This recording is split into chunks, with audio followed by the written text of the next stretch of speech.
Hi, everybody. Welcome to the annual meeting of the Council of Fort Lauderdale Civic Associations. I hope you all appreciated the break we gave you in December. We are reconvening and starting the new year with hope and optimism. And until Dr. JJ, debunks approach and attitude.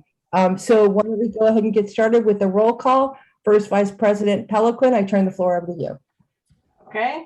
Hello, everybody, and Happy New Year. So I'm going to give the board members, going to roll call them. I'm going to start with Michael Albetta. Here. Melinda Bowker. Louis Castillo. I am here.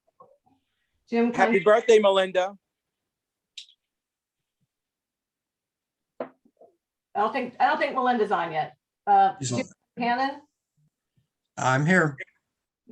Kathy Stubbs is excused. She's working the election. Abby Laughlin. I am here. Colleen Lockwood. Here. Marilyn Mamano. Present. Barbara McGill. No Barbara.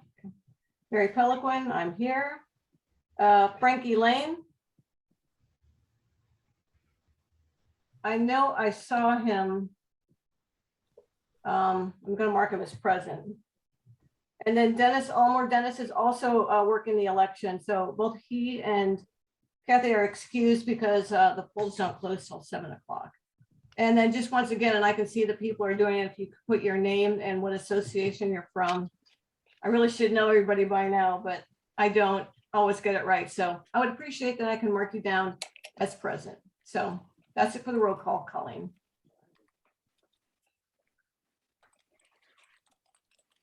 Okay, super. Thank you very much. So you can see tonight we have a pretty straightforward agenda.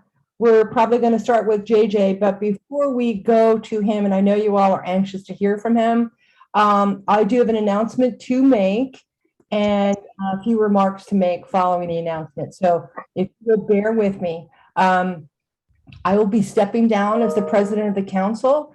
And as of next month, the reins will be handed to none other than the council's amazing first vice president, Mary Peliquin, also known as Mrs. Claus. So a few remarks. Over the last few years, our board and our membership have become stronger, more diverse, and more cohesive, and our partnership with the city has deepened. I thank all of you for your continued investment. And could we mute that person? And truly amazing leadership in our community. As many of you may recall, I became the council president after our beloved Ron the cop, Ron Centimore, passed away on January 28th, 2019. I think it would be nice right now just to take a brief moment to remember Ron and all the good he accomplished and what a good man he was.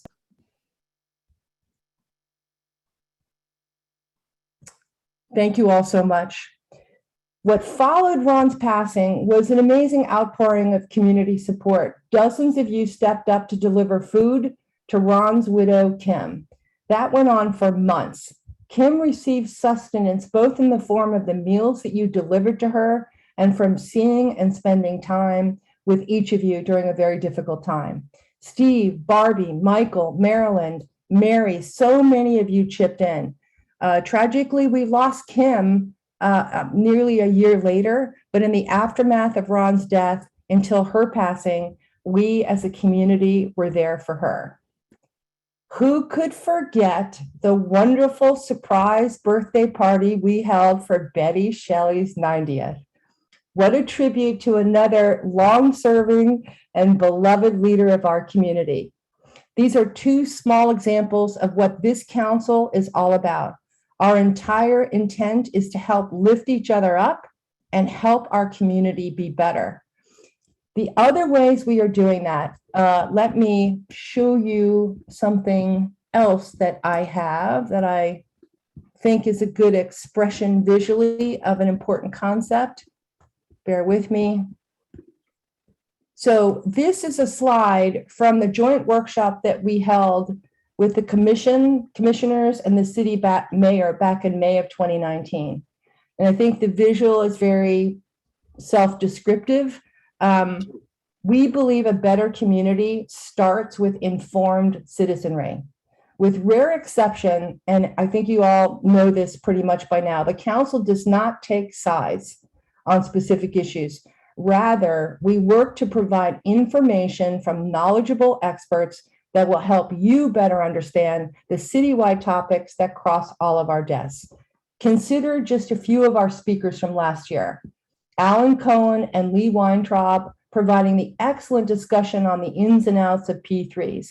We were the first group, the council, to host a purely informative session on the topic. The Tower Club and others followed suit. Scott Dudley, the speaker from the League of Cities, explaining a productive approach to citizen-informed response to legislative issues in Tallahassee. He was wonderful. And Nick Harris, who came to talk with us about why equity, especially particularly racial equity, matters. These are just a few. We also had the benefit of several city department heads providing meaningful presentations on their departments. Among them, Dr. Gasman, who we'll also hear from tonight, from the Department of Public Works, Ben Rogers from TAM, Laura Reese from the Office of Management and Budget, Daphne Sainville from External Relations, and many more. And we have been particularly blessed with the monthly participation at our general meetings by two very, very special people, City Manager Chris Lagerbloom and our local Dr. Fauci, JJ Rader. How special is it that these two leaders have taken their time to meet with us month in and month out? How better informed, how much more reassured are we thanks to Chris and JJ? Why don't we show them a little bit of appreciation in the chat while we're at it, if you don't mind? Let me wrap up by expressing what I believe many of us have long felt and hope that more of us are willing to embrace. The simple concept that we go further together. That, as Michael Albetta is fond of saying, unity in the community is what it is all about. Translated, we are far more productive when we tackle issues collaboratively rather than with an us-them mentality. We are the unifying voice of the mosaic of all of our neighborhoods. This means embracing all of the stakeholders in our community across our neighborhoods, which includes our residents, our businesses, our investors, our city staff, and our elected officials. Simply put, working in partnership to define a shared agenda and common goals will take us further and to better outcomes. As we continue to face challenging times, let's continue to work together. To my council board, I have so enjoyed working with all of you, your good ideas, your passion, your leadership. And by the way, thank you for the beautiful flowers I received today. They're gorgeous. Thank you for allowing me to be of service as your president, and I look forward to Mary's leadership. And I do have one other quick announcement. Speaking of those stepping down, you all know that Hal Barnes is retiring. Junia asked us to share that his reception, his retirement reception, the time, the date, and the location have changed. So we're sharing this and we'll push it out by email as well. The date is moved back by a day on the 19th. The time is 12 to 3:30, and the new venue is the Fort Lauderdale Women's Club. With that, we will revert back to the formal agenda, which would normally be Chris going first. Has Chris arrived, Mary or Jim? Do we know? Okay, so with that, Dr. JJ, may we turn the floor over to you? We're super excited to hear from you. Thank you all for your time and your patience. Hello, good evening, everybody, and Happy New Year. Where do we start? If you remember back in August, we had a discussion about my continued participation in these meetings. And back then I predicted comes the end of December, beginning of January, we're gonna be knee deep in this pandemic all over again. Unfortunately, I was right, like clockwork. Now, the good news. It really appears that this specific organism is not quite as pathogenic as Delta was. Omicron seems to cause less severe disease in most individuals. So on an individual basis, that is actually really, really good news. If one of us were to contract it, you're less likely to have severe adverse events. That's good news. The bad news. It is probably about 500-fold more contagious than Delta ever was. That means people are significantly more likely of contracting this specific organism than they were any of the prior iterations. And yes, this includes anybody who is fully immunized, boosted, etc., etc., etc. Even people that have had Delta or other variants before can still catch Omicron. So it is almost fair game for all of us to get this particular organism. That's probably why so many people are catching it. Now, from a society perspective, this is a very different situation. As I said, as an individual, you're less likely going to have severe disease. Let's say you're 50% less likely or 60%, 70% less likely to have severe disease. But if the infection is 500 times more prominent, as a society, you're going to see large numbers of people getting sick, getting admitted to the hospital, and also large numbers of people, unfortunately, not making it. And that's really what we're seeing right now. That's why the hospitals are again under a tremendous pressure, not because the disease is more severe, just because it's much more prominent in our environment.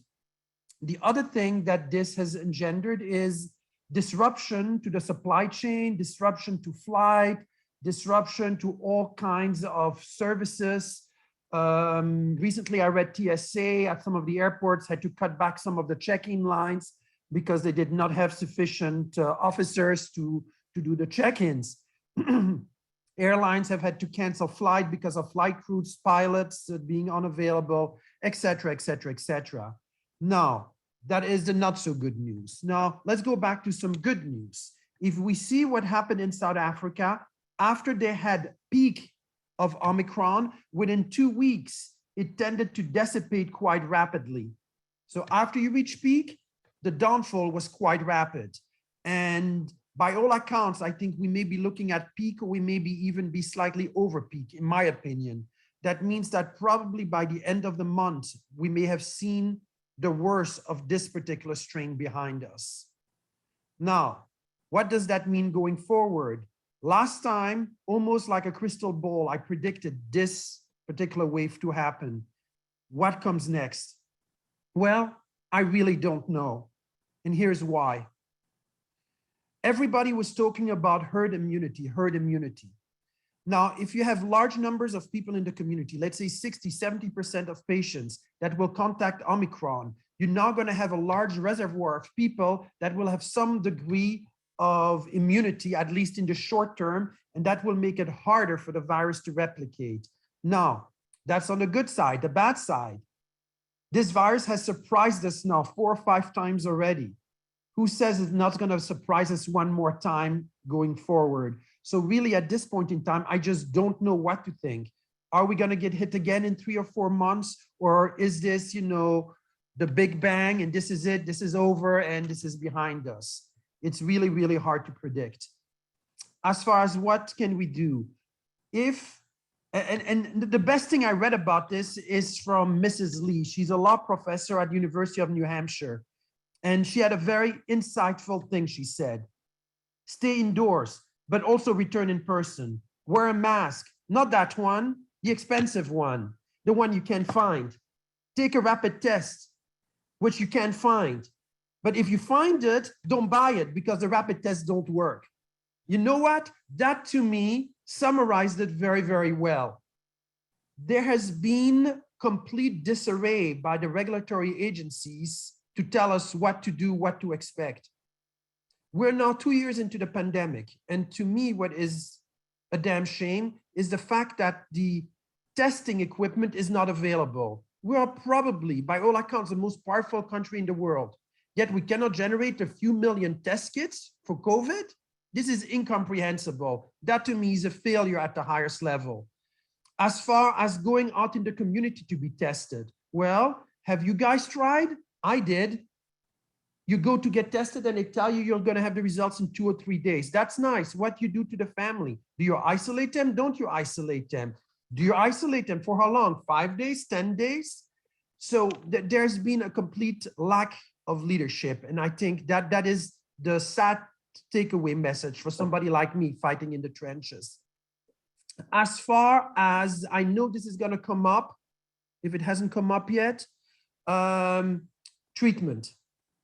The monoclonal antibodies that we have used historically have been quite ineffective with this particular variant.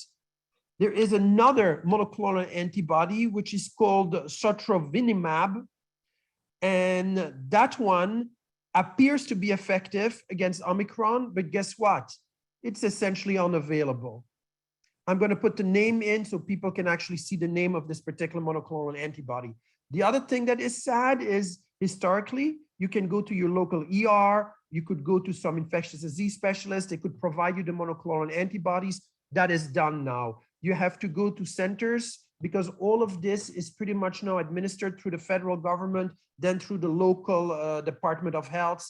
So the local hospitals really don't have direct access to this particular monoclonal antibody, and it's in extremely short supply.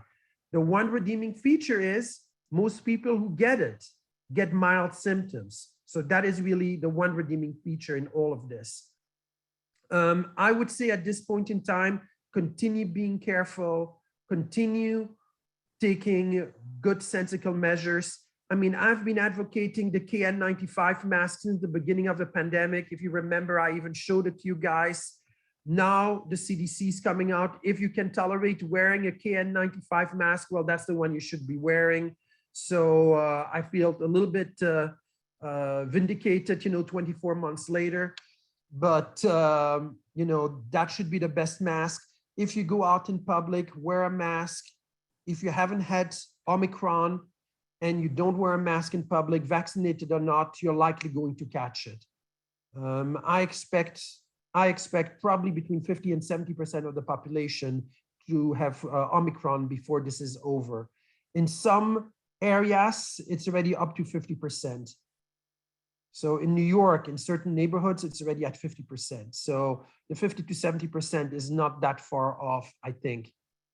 I think that's where I'm going to stop my comments for right now and take questions.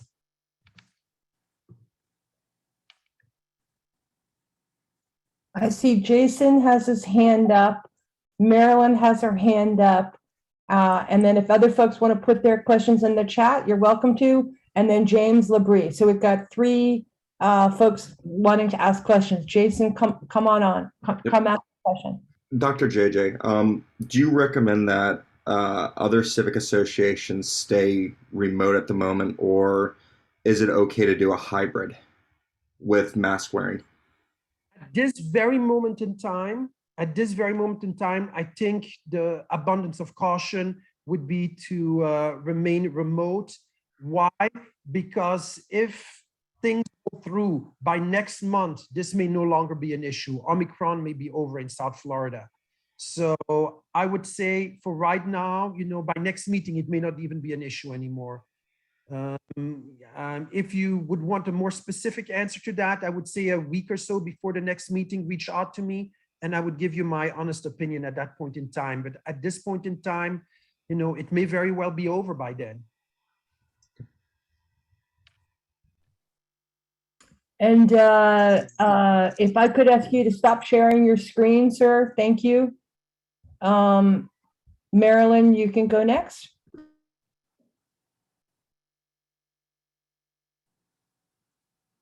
You're muted, Marilyn.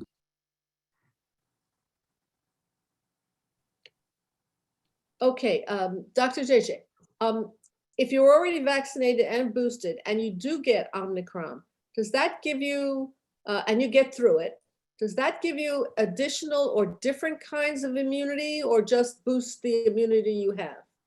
Okay, that's a question that comes back to the very basic thing that I think the federal government did a very poor job since the beginning of the pandemic. When you get infected with a virus, you usually develop antibodies to that specific virus. That means when the virus mutates, you may have little or no immunity, or you may have a high level of immunity. It's difficult to predict. Same way as the flu. Some years, you may get the flu, and you may get the flu a second time that year, and you may get it the next year as well. So that is what happens with the flu. Same thing happens with this. So if you get Omicron, the likelihood you're going to get Omicron again is very, very low. Now, if somebody had Alpha or Delta, they are still at high risk of getting Omicron, especially because we know that the vaccines have had a suboptimal protection against infection by Omicron. What it has done a decent job at is severe disease. But I would venture to say that even many people who are not immunized have done fairly well with Omicron, because Omicron tends to be less severe. But what the vaccines will do, it would lighten the severity of the illness. So you are much more likely to have very mild disease, muscle pain, joint pain, a little bit of a cough or a lot of a cough like I did, but not end up in the hospital, not end up in ICU on a ventilator. So that's really where the vaccines provide the protection at this point in time. Can I ask a follow-up question, Colleen? Would that be all right? Quickly. Quickly. So how worried are you that out there somewhere in the world, there is in fact another mutation coming out us? That's exactly where I finished, right? Last time I felt comfortable predicting that there was going to be another spike. This point in time, I just don't know why. Let's go a little bit deeper. When you look at the 1980 pandemic, it lasted about 2.5 years. Guess what? Once we're through this wave, it's going to be about 2.5 years. So that's the duration from a pandemic, about 2.5 years. So historically, taking a historic perspective, this may be it. Next thing is, if you have a large proportion of the population that gets Omicron, it is much harder for new mutations to develop, because these specific individuals are not going to catch the virus again. So the population where new mutations can develop is going to be much smaller. So it becomes much harder for a new successful variant to develop. Now, having said that, there is a variant of concern right now in the south of France, which they refer to as Delta Plus, which has some Delta components and some other mutations, but right now, not a clinical concern yet. There was the thing about the Delta Crom, which now turns out to be a lab error. So that doesn't seem to be real. But see how quickly things went from December in South Africa to now in January in the States. I mean, this exploded in 3 or 4 weeks. So it's very, very hard to predict. I'm cautiously optimistic that this may be the end, but I wouldn't bet on it. Thank you. Thanks. And thank you, Marilyn. James Heights. Thanks, Colleen. Doctor, you expressed some disappointment with leadership on the COVID and things that have happened over the past couple of years. I'm a little concerned about the Florida Surgeon General. Would you care to comment on his positions on COVID? Once again, some of the things he said are factually correct, but I don't think it's in many ways the best approach to take. I have been very disappointed in the Republican response under Donald Trump. I've been very disappointed in the Democrat response under Joe Biden. I have been, for example, some of the comments they made about the test kits being unavailable because of the high demand, and the demand not being met. That is true. That is factually true. There is no reason why they couldn't have invoked the War Powers Act like they did early in the pandemic to generate more ventilators, to generate more test kits. But that should have happened at a national level. And they could have invoked that, and we would have had the test kits to test people. So that statement he made is correct. Now, the fact that testing people, he made a comment about testing people and why would we test? It's not going to change the outcome, and et cetera, et cetera, et cetera. And I don't fully agree with that. And here's why. Let's say, God forbid, that you test positive for Omicron, right? And you have a position of leadership where you meet with a lot of people. Wouldn't it be great for you to get tested, to know that you have Omicron, to stay away from the crowd and transmission to large numbers of people? And I think that would be the appropriate thing to do. And if you look at the White House, you cannot step foot in the White House without getting tested. You cannot set foot into the Supreme Court without being tested. So they know it at a high level that testing is helpful to spread the disease. Now, may it have an impact on one individual person like you? No, but it will have an impact on society at large. Am I kind of making sense in what I just said? So yeah, I'm a little bit disappointed in the way this was addressed, absolutely. But to tell you the truth, if they did a postmortem about this, it would be pretty bad. It would be egg on both parties' face because this has been handled very, very poorly, very, very poorly. I don't see any other questions in the chat. Dr. Rader, I have one, and this is maybe too basic a question, but with Omicron being that much more highly infectious and everybody being recommended to wear the N95 mask, what are the likelihood chances of airborne transmission through the eyes? Once again, all mucous membranes are susceptible, but there are two parts to that. If the other person covers their mouth and nose, you are going to reduce the risk of them shooting out the virus into your eyes. Hence, the protection by the mask is not just a protection for yourself, but is a protection that you have towards other people around you. It's protecting the community at large as well. So the regular masks, the surgical masks and stuff, these would be effective at preventing transmission from you to somebody else. Whereas the N95 would be more successful at protecting you from other people. And if that were the case, wearing glasses or some type of eye protection would be helpful. Because if you're around people who don't wear anything and they sneeze and cough and it lands into your eyes or next to your eyes and you rub it in, obviously, yes, that is a concern. We're seeing lots and lots and lots of people not wearing masks, not wearing anything. So. Yep, I just came back from Las Vegas and they put up a very good rule that I felt. We don't care if you're vaccinated or not, but you're going to wear a mask if you go indoors, period. We're not going to get into the debate of policing vaccines or not. That's off the table. Plus, we know right now, even vaccinated people get infected and transmit disease. We knew that all along. If you come indoors, crowded space, you're going to wear a mask, period, end of question. And I can tell you, they were very, very hardcore at enforcing it indoors when I was in Las Vegas. And, that's not a place where things are easy to enforce.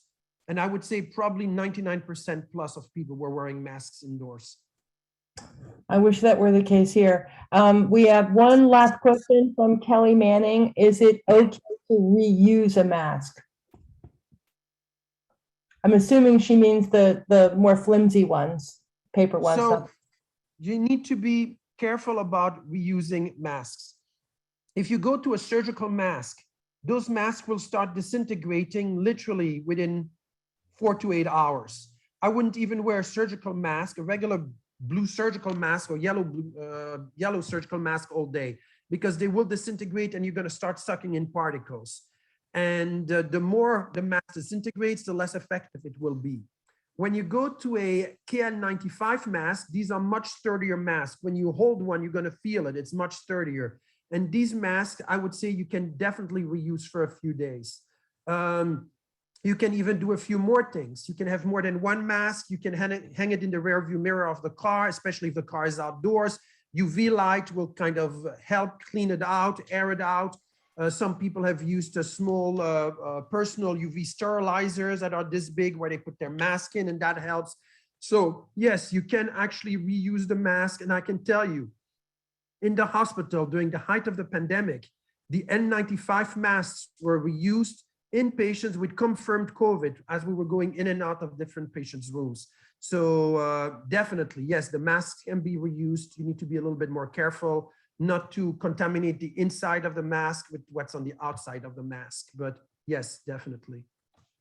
Wonderful, thank you. And I see, Melinda, you have your hand raised. Would you like to ask your question? Yeah, just a quick question on a scenario that it's been happening to some people, and I've actually read about just with the transmissibility of the Omicron and also the push to get your booster if you're due for that. What happens when you get the booster but you're already unknowingly infected and then you find out? Is there any concern, like is the booster still effective, or is there anything to do? So booster shots. So right now there is some information that has come out. It may generate some debate, but it's fair game to me. Pfizer vaccine, get a booster, you get about a 70% protection back up, quite high. Within 10 weeks of the booster with the Pfizer vaccine, the protection drops back down to about 40% for the Omicron. So the Pfizer vaccine seems to be a little bit in trouble there. If you look at the Moderna vaccine, it seems to be holding at about 70% protection with the booster against Omicron. So that seems to be holding up pretty well. The Johnson & Johnson, believe it or not, for people that got boosters, they actually increased their titers multiple fold. So also with reasonable good protection. Now, which vaccine to get, it really depends on a variety of factors. Each one of them has a different set of side effects. So I would say discuss that with your physician, which one you feel is the best one for you. The other stuff that has come out is you can mix and match boosters. So if you had one vaccine, that does not preclude you from getting one from a different brand. And actually some people within the CDC recommended that, mixing and matching booster shots. So that's really, an individualized decision. But yeah, okay, the question about the eyeglasses, yes, it will help because I would reduce the likelihood of something spraying right into your eyes. Now, does it protect as well as wearing a face shield? No, because it can still come in from the side, especially for people that wear smaller glasses. People that wear larger glasses obviously would have more protection. But once again, yes, any type of eye protection would reduce that risk. And thanks, Dr. Ryder. Just one quick follow-up, just on the question I had though. I guess, should you be concerned if you got the booster, whichever booster it was, during an active infection? No, I would not. Okay. I would not encourage you to go and get your booster knowing that you're positive. But let's say you get your booster and a day later you find out you're positive, so be it. I would not be excessively concerned about that at all. Okay, thank you. You're welcome. Amazing as always, Dr. JJ. And you said we're going to be past this by the end of January. Did you say that? I'm hoping. That's what I think. Everything depends when we're going to have peak. If you look at some of the numbers, it looks like we may be at peak right now, but you cannot tell that until you see the numbers dropping. So, but it looks like we may be at peak right now. If that is correct, if we're at peak right now, by late January, early February, the worst of this may be over with Omicron. But once again, we need to watch this for another week or two to make sure that this was indeed peak and that we are beyond peak. So that really, when you see the numbers peak 2 to 3 weeks after that, I think we should be reasonably cleared in South Florida, unlike what happened with Delta that went on for much, much longer. Well, as always, Dr. JJ, we are so grateful. We're so blessed to have you. If everyone could acknowledge Dr. JJ in the chat, we hope that you will continue to come back and back and back. We thought we wouldn't need you anymore after like the middle of the summer, and that ain't the case. We really value your continued wisdom and guidance and just, I don't know how to say this other than to say it, trustworthiness. So thank you very much. You're welcome. Yeah. Any final questions from anyone? Throw them in the chat before Dr. has to leave. All right, so we're going to move on. We have as our next speaker, Dr. Nancy Gasman, Assistant Director of Public Works. I think you'll all remember her wonderful presentation from last year where she talked about the stormwater infrastructure improvements throughout the city, just amazing progress from the city. Tonight, she's here to talk to us about waterway quality. So, Dr. Gasman, over to you.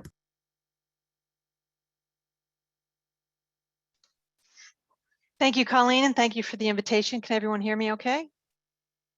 Yes, they can. Okay, so I'm going to take about 15 minutes to talk to you a little bit about waterway quality and what we've been working on in the city. As many of you may be aware, waterway quality is not one thing, it's many things. There's the physical component to waterway quality that includes temperature and water clarity and color.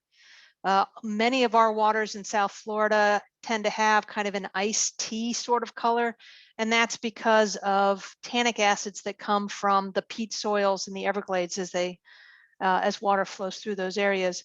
There's a biological component to water quality. Many of you are familiar with algal blooms in the city and in other parts of South Florida. And bacteria has been a much interested topic in water quality in our community. And then there's a chemical component to water quality that's related to oxygen or nutrients like nitrogen and phosphorus, or chlorophyll, that green color that comes from the biological component. So when you say, well, how's our water quality? You're asking a very, very complicated question. But the city has made waterway quality a priority. In 2019, they had a priority that was related to algal blooms. In 2020, they shifted that to waterway quality. And during the priority year of 2020, we initiated recreational water quality monitoring for bacteria. The commission adopted a restriction on fertilizing during the rainy season. The stormwater operations team prevented about 1,000 tons of debris from entering the waterway using catch basin cleaning and street sweeping.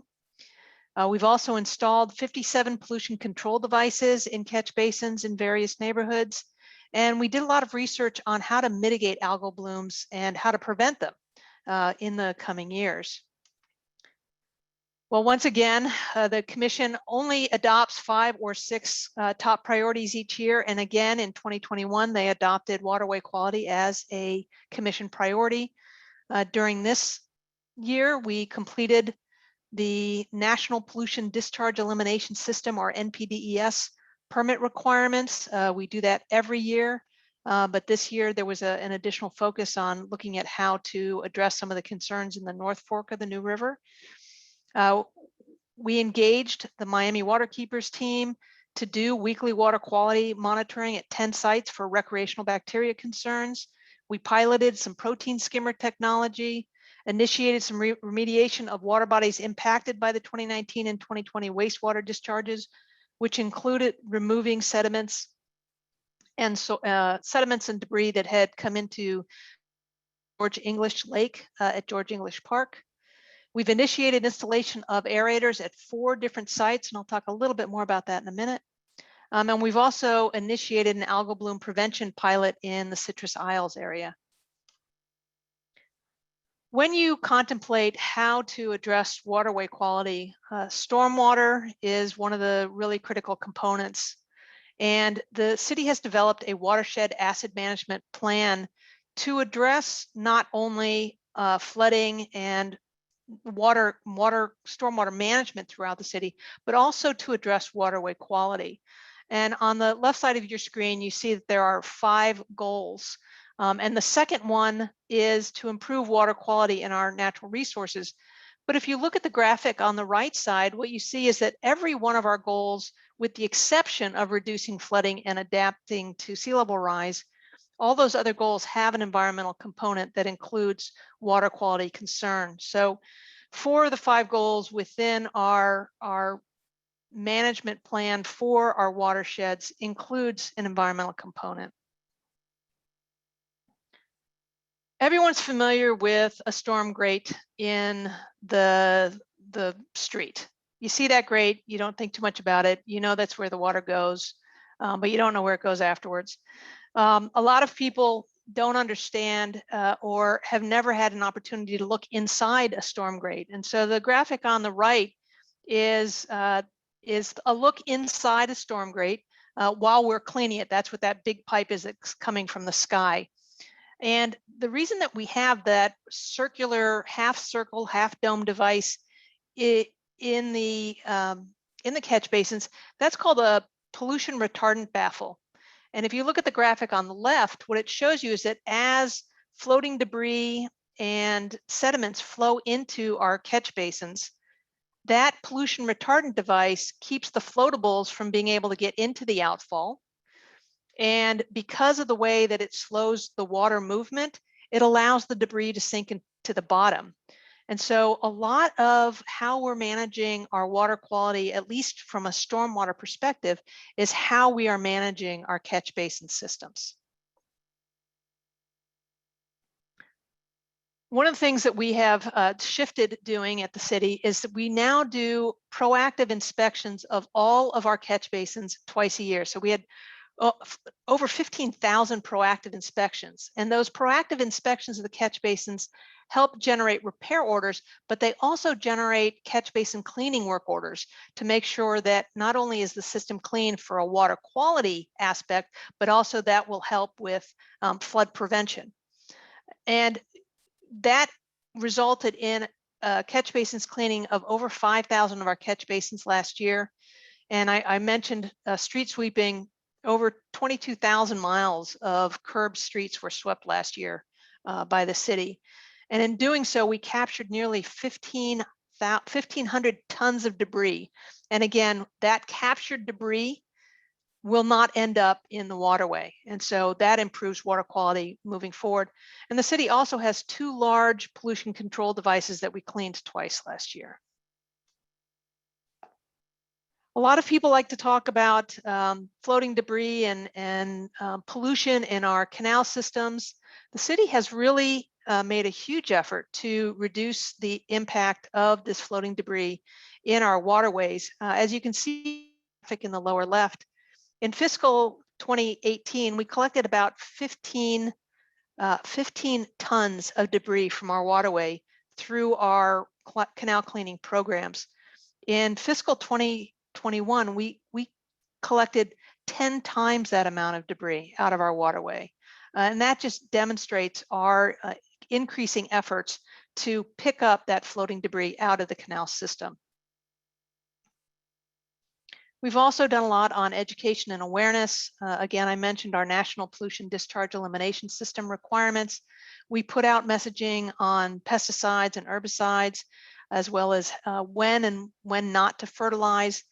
We've put out signage about illicit discharges and improper disposal, not blowing your yard waste into the street or down into the storm drain system. We've put out education on our algal bloom system. We also monitor for algal blooms at 15 different sites throughout the city during the summer months. So we remain vigilant on watching for algal blooms. And when we see something, we immediately contact the state, who really are the experts at managing that type of situation. But it's because of the eyes on the street that we're providing in terms of inspection that the city can ensure that we can catch an algal bloom early in the process and get a quicker understanding of what the concerns are. And as I mentioned earlier, we have changed, the commission adopted a new policy in the fall of 2020 that prohibits the application of nitrogen and phosphorus type fertilizers during the rainy season from July 1st through September 30th. And we provide that signage right in Home Depot and Lowe's in the city to let people know that you can buy this product anytime, you just can't apply it during the summer months. So there's been a lot of interest generated in the work that Miami Waterkeeper is doing for the city, their weekly water quality monitoring. The program was really set up for 3 reasons.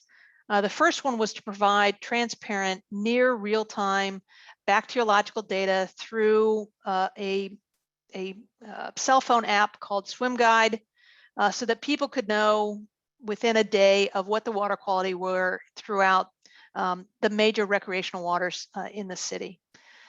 The next purpose of the program was to monitor these waterway areas that we know are being regularly used by people who are likely to come in contact with the water itself, whether you're doing paddle boarding or kayaking. And then also to target those areas for water quality mitigation when we find areas that are of concern. So an entire year's worth of data can be broken down to this single graphic regarding the testing for the enterococci bacteria. And what you're seeing there is the swim guide standard, which is a recreational beach standard. And that standard is set based on people ingesting water, which for the most part, if you're paddle boarding or kayaking, as long as you don't fall in the water, you're not going to ingest the water. You come in contact with it, but you don't ingest it. But this swim guide is a very conservative guide for where the water quality is appropriate for swimming. And what you see there across our 10 sites is a set of yellow bars and a set of blue bars. Those yellow bars are really important because those are the areas where the city has designated water sport activity areas. So areas where people would be jet skiing or actively engaged in the water. And you can see that those 4 sites, and you can see where those are on the map, that those 4 sites are sites where we see very good compliance with this very stringent swimming standard throughout the city. The other areas are areas that tend to be more inland. They get less flushing from the ocean, and there are a number of sites that are not doing as well. When you consider the standard that the city has to meet in terms of the Florida Department of Environmental Protection, what are called Class 3 waters, it changes our compliance rate a little bit across the city. But you'll still notice that these 3 sites, Sweeting Park, the Himmershey Canal, and Tarpon River, are meeting that bacterial standard less than 80% of the time over the course of these weekly, our 52 weeks of sampling in the year 2021. So as I mentioned, the intent of the program was in part to identify where we're not meeting water quality standards so that we can consider mitigation opportunities. So first, in the North Fork of the New River at Sweeting Park, we've completed the following initiatives. We've reviewed all the discharge points. So all of the different pipes that lead into the North Fork, we have walked throughout the area, and we've looked at those discharge pipes and at potential sources of pollution throughout the area. We submitted a grant application, a successful grant application, to get about $10 million to match city investments in the Doors neighborhood for stormwater improvements, which includes large water quality improvement devices. And we also did something called smoke testing in one of the sanitary sewer basins. And what smoke testing does is it shows you where there may be breaks in the gravity pipes or where there are sanitary sewer cleanouts that are not covered. And so this could be a direct source of bacterial pollution into the North Fork. Over the course of this calendar year, we expect to go through and do a thorough cleaning of all the city-owned drainage pipes. We're already cleaning the catch basins pretty consistently, but we don't always clean the pipes between the catch basins, and that's something that we're going to go in and do this year. We also have a very large discharge pipe on Northwest 21st Street, and we're going to be putting about $750,000 in to repair that pipe.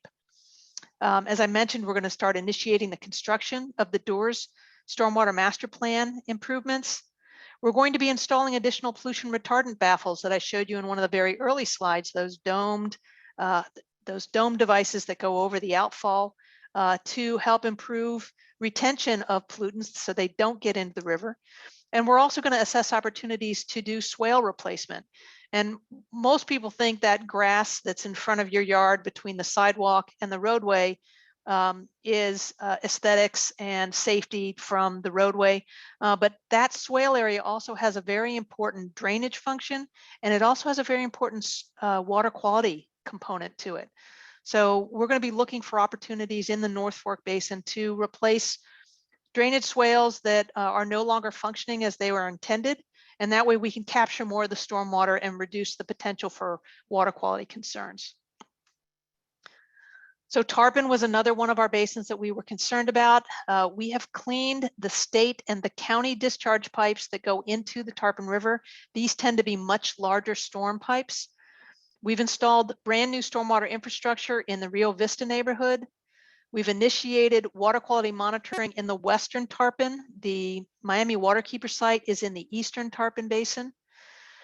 And we've also submitted a request for state funding during this legislative session for dredging for the entire Tarpon River Basin, which if we are able to get that funding, that'll be an important opportunity for the Tarpon River to get an improved flow throughout the area. We're also planning to do that same cleaning of the city-owned drainage pipes in this basin as well. In the next few months, we expect to be performing the remediation in the Eastern Tarpon at the location where the city had the large sewer spill. And we're also going to be installing permanent aeration in this basin. Finally, at the Himmarshi Canal, the initiatives that we've completed, where we used the Himmarshi Canal to pilot some protein skimmer technology. We've also done the environmental assessment and permitting so that we can do remediation dredging in the Himmarshi area. That's likely to come late in the summer or into next fall due to the requirements both to get all of the permitting in place as well as to procure a vendor to do the work. We're also planning to do a comprehensive cleaning of the storm drain system here as well. Hopefully we'll be able to get that remediation dredging done this summer. And we're also going to be installing permanent aeration in this area as well. And so that's kind of a very broad brush overview of not only water quality concerns, but the things the city is doing to address water quality. If ever you have water quality concerns, you can always call our 24/7 customer service line at 828-8000 and let our customer service reps know if there is a specific concern in a specific area or with storm or any service provided by the city. And with that, Colleen, I will stop talking and answer any questions that time may allow. So everyone, start your questions in the chat if you don't mind. I'll just kick us off with acknowledging Dr. Gasman again, a deeply comprehensive presentation that is understandable by the layperson. I think the city is awfully lucky to have someone with your strategic perspective, and it is absolutely needed in the Venice of the Eastern U.S. for us to be taking these kinds of measures across the board and in such a comprehensive way.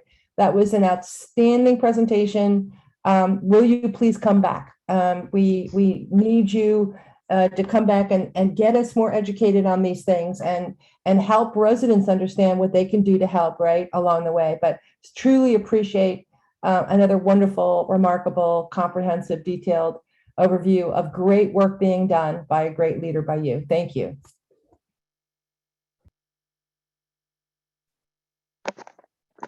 I see a couple questions. Can we get a copy of the presentation? Yes, Dr. Gasman has sent that, and we will forward that on. We'll probably post it on the website with the meeting minutes. Donna has messaged me directly and question on the importance of swales. Would it be possible to consider a stormwater assessment discount for those communities with large unpaved property? Interesting.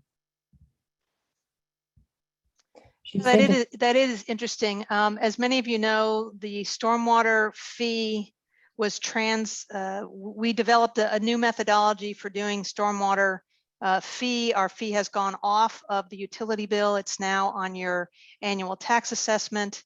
There are communities that offer some incentives for certain type of stormwater management on site, but under our current regulations, and when I say our, I mean city, county, state, stormwater management on site is a requirement in the city through those different levels of regulation.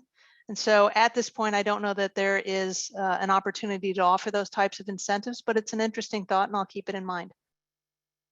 Thank you. James asks, what about discharge from boats? How is that monitored? Yeah, so discharge from boats is really challenging because it happens, and then by the time there's any sort of detection that there might be a problem, it's 2 days later. And so one of the things that the city has considered, let's see if I can do this page down, is that we have started working and investigating, researching options for a mobile pump out service. Now, there are mobile pump out services that are offered at a cost that large boats who are at anchor take advantage of. But what we're looking into is pursuing grants to support either a private outfit or to potentially create a city service that would go to locations of known anchorage of boats and offer at a very low cost these pump out services to be proactive to prevent those midnight discharges that we all know are likely to occur. Oh, that's terrible. But thank you. Dr. Beasley Pittman says, clarification, the North Fork Basin, the reference was to Northwest 21st Street. Is it not actually Northwest 21st Avenue? Yes. Okay. Thanks All for right. the catch. I'll make sure and fix that in my presentation. It is the avenue. Thank you, Dr. Beasley Pittman. Jason asks, is the city still actively doing the free swale work if you do not have a swale in front of your home? So there is a swale rehabilitation program. It is not to put swales in, it's to rehabilitate existing drainage swales. Any resident can request a review of their swale to ensure that it's providing the drainage function that it should be providing. And in situations where the swale's not working the way it is intended and there's flooding on those streets, the city will come in and at the request of the resident, rehabilitate the swale once in their lifetime of owning that home. As always, clarification on the city language. Okay, I think that's the last question. Any final questions, please share in the chat. And also, please thank Dr. Gasman once again for taking time out of her day, her evening, and the prep work to put this presentation together and come share it with us. Thank you so much, Dr. Gasman. That was great. And Colleen, thank you for the opportunity. It's really important that this type of information does get out into the community, and there's only so many venues to be able to reach such a broad audience of community leaders. And so thank you for the invitation, and happy to come back and talk anytime. Wonderful. Awesome. As always. Thank you. Thank you. Thank you, Nancy. Okay, so we are going to move on to our city manager. We're in reverse order tonight. So City Manager Chris Lagerblum has graced us once again this month to provide citywide updates. Chris, I'll turn the floor over to you. Hey, so good evening, everybody. Happy New Year. I'll start with that. For those that I saw last night at Imperial Point, I might say some of the same things tonight that I said last night. So Betty, don't be mad at me. I wanted to start by saying Happy New Year. Just a couple of quick updates as to what's big on the commission's agenda in the next meeting and moving forward. There's a big discussion going on right now as it relates to bridge or tunnel over or under the new river for trains. We're going to have a workshop with the Florida Department of Transportation at 11:30 next week. That will be the discussion as to whether or not we support or don't support or endorse or don't endorse either one of three bridge options or a tunnel option underneath the new river to talk about commuter rail moving forward. So that's a big discussion next week. Also of importance, and you all should be aware and I hope have interest in our commission's discussion on the 4 proposals we received related to building a new water plant. As you know, we have 2. We have the 5-ash plant and the Peel-Dixie plant. And the 5-ash plant has been of discussion in recent years. If you receive water from 5-ash, you're probably like me, and you can tell every morning when we put extra chlorine in it, and you can tell when your Diet Coke is made from it when you push on a fountain. It is very, very, very safe drinking water, and it meets all the tests, but there are just things that technology has advanced to the point of that we can't do with the current existing 5-ash water treatment plant. There's certain filtration styles that we just can't get all of the color out of it, and it's got its own special taste. So we'll see what happens on next week if the commission decides they want to move forward with one of the unsolicited proposals that we received and do a public-private partnership, or whether they say, that's not for us, move forward and do it yourself. We're capable of doing both, and we haven't lost any time on either of the paths forward with either agreeing to a private partner or to doing it ourselves. So that's a big discussion that will probably take several hours at next week's meeting during the conference meeting. We start the new year strong. I've been with you every month, and I am happy to be an open book. But I can tell you that I entered the new year in a good place with where we are moving forward. I got even better in the new year with the Georgia Bulldogs win last night and on New Year's Eve. So many of you know I'm a Georgia guy before being a Florida guy. And so I have a hard time saying go Gators, but I have a real easy time saying go Dogs. So last night was one of those nights that we've waited for what seems like decades. Having said that, you've heard from Dr. Gasman, what a pleasure to have her as part of our team. And I share and echo the same comments that many of you have said as to how nice it is to have somebody who's so thorough and so in tune with what's going on in our infrastructure and in our city and sustainability and moving forward. I'm happy to let me see what's on your mind tonight. I've given you the update on the two topics that are of probably the largest importance next week when we meet, that will take the longest to get through and slug through. But let me see what's on your mind. Before I do that, I'll just touch on there's lots of development that's in the pipeline, lots of projects that we're reviewing. Fort Lauderdale is still just amazingly vibrant even in these times. It's great to hear JJ talk tonight. We too are still reacting to what this coronavirus means. I know there's been some thoughts that we should start to change the way we operate. We're watching that and obviously look to good medical advice and good science to make those decisions, and have to balance it, unfortunately, with some of the restrictions that the state has placed upon us and what we're able to do and what we're not able to do. So let me take whatever questions you might have of me tonight. I see the new plant is a replacement for 5-ash. That is what's being contemplated. Yes, the Corolla report. So that the new water treatment plant should be located at our Prospect Well Field, which is up by the executive airport.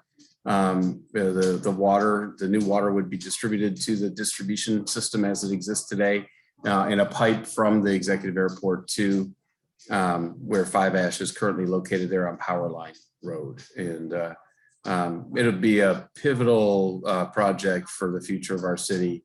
It'll secure clean drinking water for decades to come, and I'm excited to be a part of it. But what kind of questions do you all have There's today? another question coming in directly. Update regarding Lockhart Park now that Inter Miami has signed a contract with the city of Miami going forward. Yeah, so Miami's still up in the air. I had a meeting with them last Friday and have another meeting with their leadership tomorrow.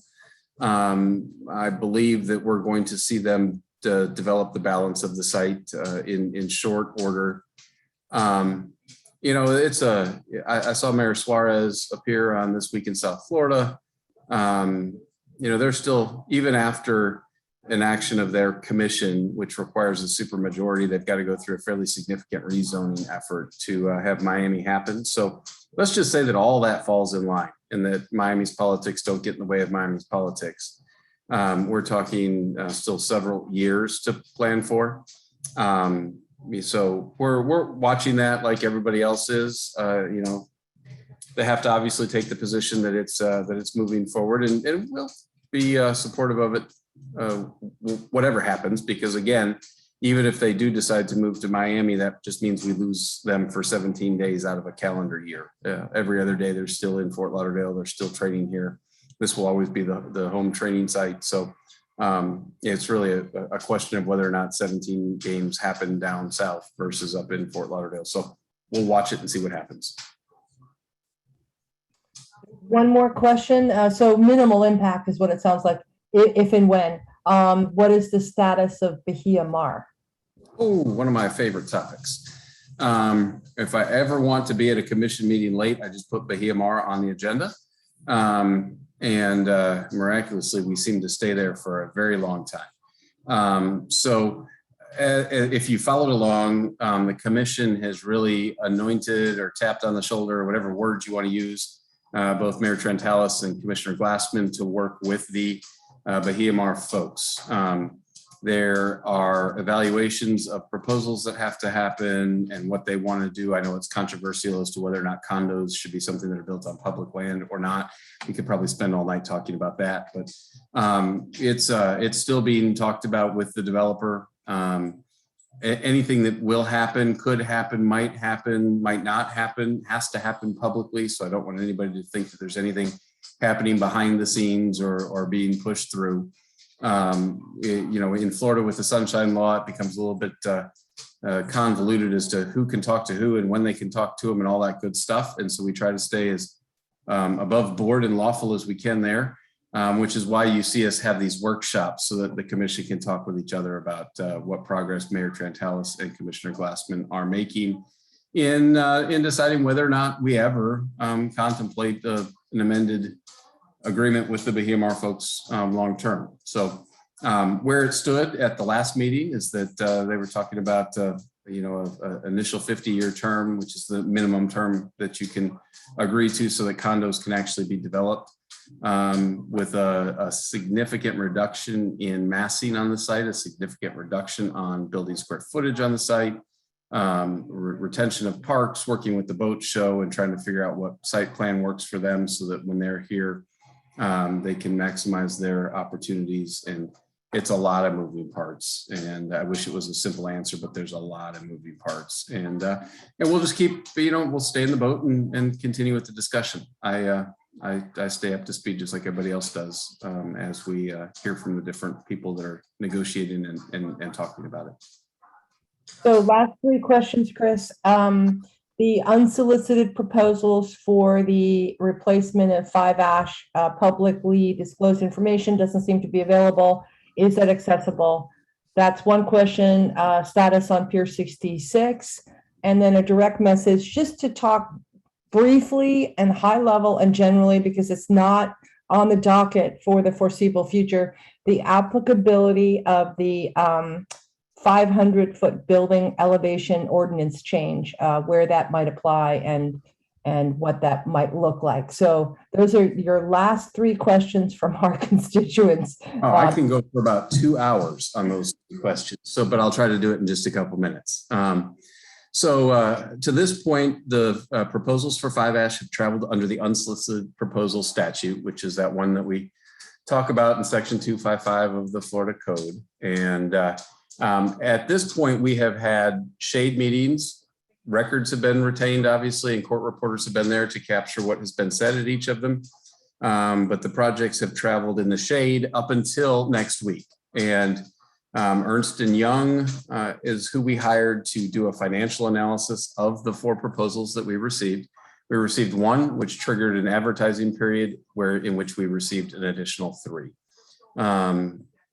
So what the commission has asked is that Ernst & Young, as well as our technical staff, our engineers, now bring forward publicly everything that we have talked about in the shade. So what will happen next week is you will hear from Ernst & Young on the 4 proposals. They will do their best to try to level the playing field and do an apples to apples comparison of the 4 proposals, even though they're at varying stages of being proposed. And that's the hard part about this type of a process is, one proposal might be further along than the other, and the other has more contingency built in, and on and on and on. Ernst & Young will do the best that they can to summarize the financials of what a public-private partnership would look like, and our staff will do the best they can to talk about the technical aspects of whether or not the proposal is sufficient to be able to produce clean water. So That everything that hasn't been public yet will start to be public next Tuesday. So anything that we have, once we present that to the commission, then it would be subject to disclosure and available. That's why you haven't seen it yet, but you will see it starting next Tuesday. I understand the status of Pier 66 is they want to move forward with beginning development. That project stalled for a while and didn't really make any progress forward. They have started to hold some community meetings again. They've started to work on building permit applications so that they can start construction. And I think the reference to in the question is related to the 500-foot development opportunity is a result of my bringing up to the commission during some reports a couple of meetings ago, just saying, commission, where are you on this? Can you give me some sense as to whether or not you want to explore it, want to ignore it, want to keep what we have? In a PDD, there is a height restriction that would not work with the pictures that Pier 66 is showing now publicly, saying we'd like to build more slender, taller buildings that are less impactful. We're entitled to this development, but we think this one works better on the site. And candidly, when the picture started to be shown publicly, I wanted to just get a sense from the commission as to whether or not they even wanted us to explore this height restriction, because there's no sense in showing a picture if you can't build it. It just sets a false sense of expectation, a false sense of security, and unnecessarily causes panic for those that might say, oh my gosh, that's just too much. Why are we even looking at that? So that was the context in which I brought up the question. I asked them if they wanted to look at it in a parallel path with these pictures they were being shown. I recognize that there's going to be probably some significant opposition to it, and anticipated that. But at some point I had to, when they were all together, say the words so that I could get some sense as to whether or not they even wanted us to look at it. Because if they didn't, then I could just tell the Tavistock group that, gosh, that's a non-starter, our code doesn't allow for it, and you might as well stop showing the pictures. And so that's really where we are at this point. They're still doing the community outreach that the commission asked them to do, which was to schedule meetings in the community and show those pictures and say, we think this might be a better development, better design. But again, if any of that is to come to fruition, it all has to happen publicly. So there's no behind the scenes things going on. I've read and I've seen different interesting posts out there, but this isn't about the city trying to rush a 500-foot building to Fort Lauderdale, but it's a discussion and an open dialogue as to whether or not we even want to have that conversation at the 17th Street gateway, or whether it's one just to pull off the table. So that's the quick update on those three questions. And I would say just stay tuned. Nothing's going to happen unless you all know it's going to happen, and it's going to happen on Tuesday night. Thank you, as always, Chris. You missed my remarks at the beginning of the meeting, but we did especially reference you and Dr. JJ for continually meeting with us on a monthly basis to provide transparency, open, wide updates across the city. You make us laugh, and you are thorough and knowledgeable, and we're super grateful that you are willing to take your time to meet with our members on a monthly basis, and we hope that continues for the foreseeable future. Thank you so much. It certainly will. It certainly will. Thank you all. Thank you all. And please help thank Chris in the chat as well. I mean, he's just amazing. All right, guys, our final agenda items for the month. We have a very special honoring of Hal Barnes, who is retiring and leaving us, but probably not, hopefully, leaving Fort Lauderdale. And Dennis Ulmer, our board member, has prepared some remarks to honor you, Hal. And he is, I think, working the elections tonight. So Jim Concannon, our board member, has agreed and has honored to read those remarks to you. So Jim, I'll turn the floor over to you.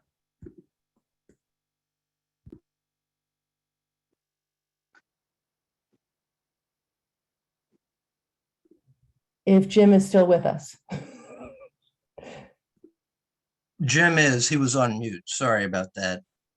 Well, thank you, Colleen. It is an honor to be able to recognize Hal, but I think Hal had to hang up because I don't see him as a participant.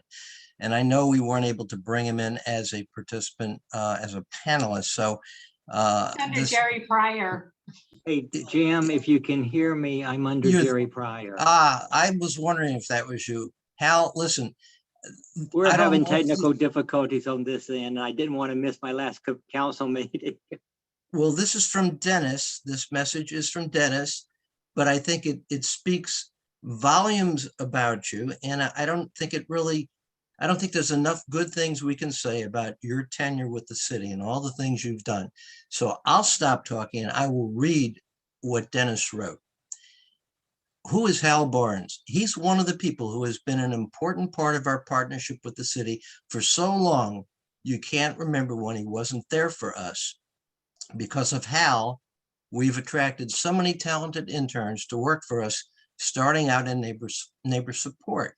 These interns, nurtured by Hal, who demonstrated to them the true spirit of working with our neighborhoods and how to provide excellence in serving citizens and neighborhood requests, will make a difference wherever their careers will lead them.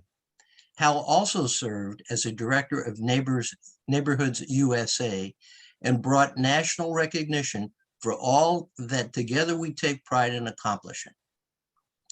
Hal also custom designed pins featuring our beach wave wall for pin exchanges with other cities. Bricks and mortar don't make a city great. People do. Hal Barnes has helped our city be better, our neighborhoods greater, by being a neighborhood support director, our neighborhood support director. Think of all the great things we've accomplished together. Neighborhood Leadership Academy, Neighbor Support Night, and so many great ideas and projects. Hal, Fort Lauderdale's neighborhoods love you. We love you for years and years of service, and we will continue to do great things with the leadership skills you have shown and taught us.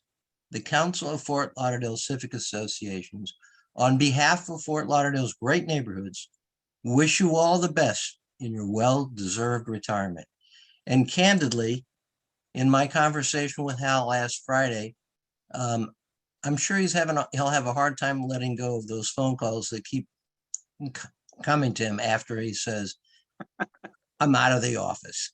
But Hal, thanks again for everything you've done. We really will miss you. No, thank you, everybody. And special thank you to Dennis at the elections tonight. I wish you could have been here, but I just want to say it's been an incredible 25-year ride.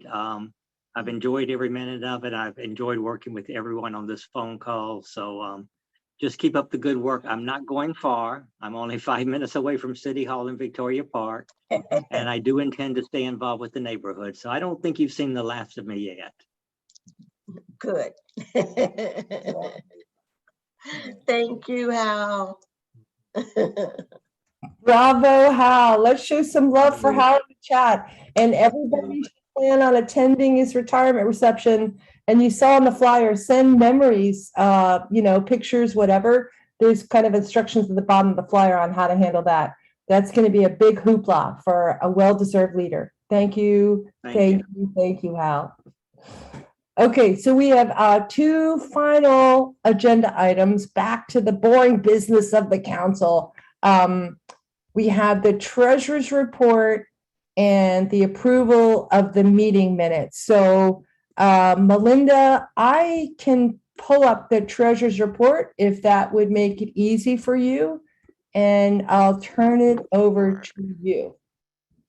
Sure. Thanks, Colleen, for that. And so not a lot of excitement in the past month and a half with regards to memberships. Balances are still holding steady. And I don't have any new payments. I just checked the box this afternoon. Our bank account balance is still with SunTrust at $12,191. Our PayPal account at $1,930 for a total in all accounts of $14,121. And the membership log, if you'll just scroll down briefly, Colleen, to the next page, is is a status quo. So if you keep going, I think we've got still the same total payments of 49 payments listed, and we are still in the fiscal year that will be ending 3/31/22. So I did get a remark that there was a difficulty paying on PayPal, and I will look into that to make sure that that's functioning for everyone. And that's really one of the best ways to make your membership payment. So I'll take any comments or questions. You never get any questions, Melinda, because you do such a great job. I think we should remind everyone that memberships are renewed every March. So we'll be coming to you come March to renew your membership. But I think, you know, if you're paid through that time frame. Is that right, Melinda? Yes. Yes. Okay. Yes. And some people have actually prepaid now, which is great. Just a couple neighborhoods, but a couple are prepaid through March 2023. Wow. That's awesome. Okay. Well, thank you again, as always, Miss Melinda. Final agenda item is to review and accept the minutes from the November, because we didn't have a December, the November general meeting. Any discussion? If not, may I hear a motion? So motioned. Thank you, And I Jim. second. And Louis seconds. Any opposed? All right, minutes pass. That is the last formal item on the agenda for this evening. Mary, you have your hand raised. Go for it. Yes, I just want to end this meeting, Colleen, with thanking you just in a million different ways. I don't know that everybody really realizes when Colleen took over as president of the council, it was like quite a shocking day. We all arrived for a board meeting to be chaired by Ron the cop. And as we walked in, we were told that he had actually passed away on that very day. So, I mean, we were all just very, very sad and shocked. And I have to say that Colleen helped us all really move forward. She has managed and run and worked with the council for the last 3 years in such a gracious and welcoming way. I can't thank her enough for everything that I've learned, because I am not from this world of government and land use. And I mean, I can tell you all about poker odds and table game odds, but this has been quite a learning experience for me. So I think people also need to realize, what a job it is to do what Colleen has done. I went back and looked, there have been 44 meetings since her tenure. I mean, 44 meetings, that's a lot of meetings, a lot of planning. I think every year I've gone back, we have like an average of about 45 guests every year. That's 45 people that, Colleen has reached out to, and probably more than that, because not everybody could attend and coordinate. And on top of all of that, she has to herd all of us. It's like herding cats sometimes, I think, and done just a great job. Got us from our live events, taught us all how to use Zoom during COVID. I mean, really, there's been a lot that has happened during Colleen's tenure, and I've learned a lot. I've learned a lot about our city. I've learned a lot about all of you, and it's just been a pleasure. And Colleen is not going anywhere, because as a past president, she sticks around. So look at her laughing. She thinks that she's going to be sitting around doing nothing. But we will all be sad, especially me, to not have Colleen running the show. So we'll look forward to see how it goes this next couple of months. We will have to have a special election. I'm thinking right now the positions are president and first vice president. I'm going to have to check with the board, make sure I'm thinking correctly, but you'll be hearing from us. So once again, Colleen, thank you in a million different ways. You're going to really be missed by all of us, but especially me. That is just beautiful, Mary. Much love. It's been a joy to work with this board. You and Jim were my right arms and hands and legs and heads at times. So Everyone on the board is tremendous, and we have a very strong board, and you are a great leader, Mary. So we're lucky to have you and lucky to be able to, that's the whole thing, is succession. You are the perfect choice for president. Not to say no one else can't run, it's up to you, but I'm just saying. My vote's going to Mary. So thank you all so much. I think that's it for the night. I will share, I don't know, Jim, do we have the 2022 meeting dates up on the website yet? If not, should we? Yes, they are. Oh, Yes, they're fantastic. up. Everything's up.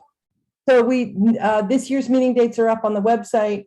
The next general meeting is not correct on this, so I'll have to go to the website for that. But you all know they happen on the standard dates and times. I will say that in February, there was a plan to have a neighbor support night on Thursday, February 10th. I believe that has been deferred. So we will have our general membership meeting via Zoom on Tuesday, February 8th, our normally scheduled day of the month and time. So with that, thank you all very much. Marie, I'll follow up with you separately. Fantastic group, fantastic everything. Have a great rest of your week and month, and stay safe and healthy.